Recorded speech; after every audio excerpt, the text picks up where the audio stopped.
Hi friends, I have Aspen here with me and we are going to have a conversation about sadness. It's time for your Monday Minute.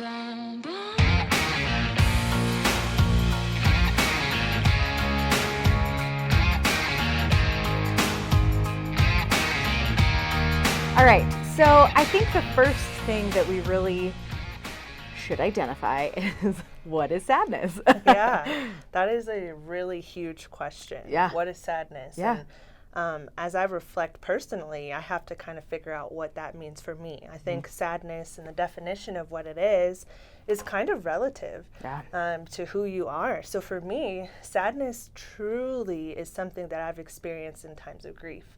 And so that's how I identify with sadness. Yeah, well, and when I think about how I identify with sadness, a lot of it comes out of a space of like loneliness or disappointment in my life, you know? And so I think something for you all to be thinking about as we have this conversation is how have I experienced sadness in my life and what is kind of the context around it, because everybody's is going to be different. Right, absolutely. And we have to look at the cultural standards around sadness. It's not really something that our society is really good about talking about. Totally. And even when you exhibit any kind of sadness, there can be questions like, are you okay? You seem down, you seem different today. But why don't we ask those same questions when people are happy?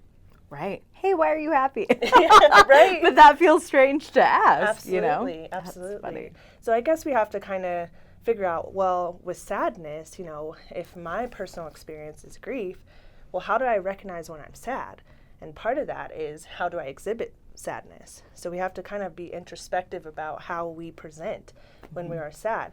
Part of how I know I'm sad is I know that when I'm happy, my energy levels are typically higher. I'm smiling, I'm engaging, maybe I'm dancing or singing or just being playful or joyful. When I'm sad, the last thing I want to do is smile. The last thing I want to do is jump up and down and be excited about something. And so we have to ask ourselves, how do we personally exhibit sadness? Totally. Well, and I think that's where people start to pick up on things, because if they're used to you being energetic and engaging and you're not, then it's like, ooh, is Aspen okay? Like, what should, what question should I ask her? What should I say? What should I do? And I think the trick is kind of like you were saying, is like societally, I think sometimes people don't know what to do with sadness or don't know how to respond to other people's sadness. Right, right. So I think with sadness is part of why in society we see, this kind of negative response to sadness is if you're not happy, if you're not cheerful, then you must not be grateful, you must not be doing something right. And there's this negative perception of doing something wrong when you're sad, when you exhibit it. Think about a news story, a terrible news story where someone's reporting what happened to a family member, and if they're hysterically crying, people are going to say, oh, they are really responding negatively to that situation, or they're super crazy. There's this level where in our culture, sadness has to look very meek, very gentle, instead of boisterous, like happiness. Happiness, when we show it, it's boisterous, it's loud, it's fun, it's exciting. But with sadness, if it becomes loud or exciting in any way, it's seen as crazy or has a negative reaction to it. Yeah, absolutely. Absolutely. I think it's so interesting because I feel like, and this just might be in my circles right now, but I feel like there's a lot of conversation around the idea of like, it's okay to not be okay. And yet, I don't think we actually embody that and embrace that in the way that we engage with the world. So we can say it and we might even be able to know it. But I think doing it looks so different. Absolutely. Is it actually okay to not be okay?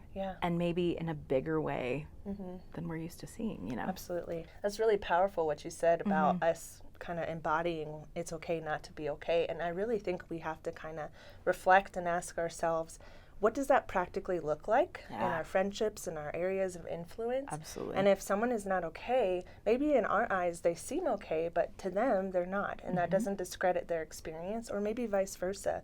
Maybe them looking not okay is weird to you and you're kind of confused by it. And so I think we really have to be able to ask some really hard questions with our friends and say, when you're not okay, how does that exhibit itself in day-to-day life? Yeah. Well, and even I think you can even go the next step and say, what's the best way for me to love you or care for you when you are sad?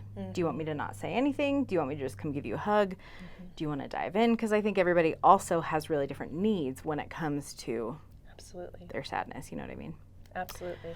Okay, so we're going to do something a little bit different with this series. And Aspen and I are actually going to continue this conversation. We're going to dive in a little bit deeper into some different aspects of sadness, but we're actually going to do that in a footnote episode.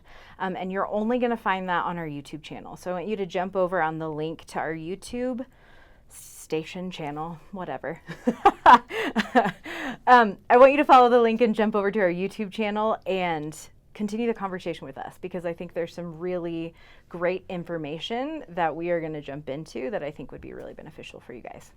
All right, friends, get yourselves to Friday, enjoy your weekend, and we'll see you back here on Monday.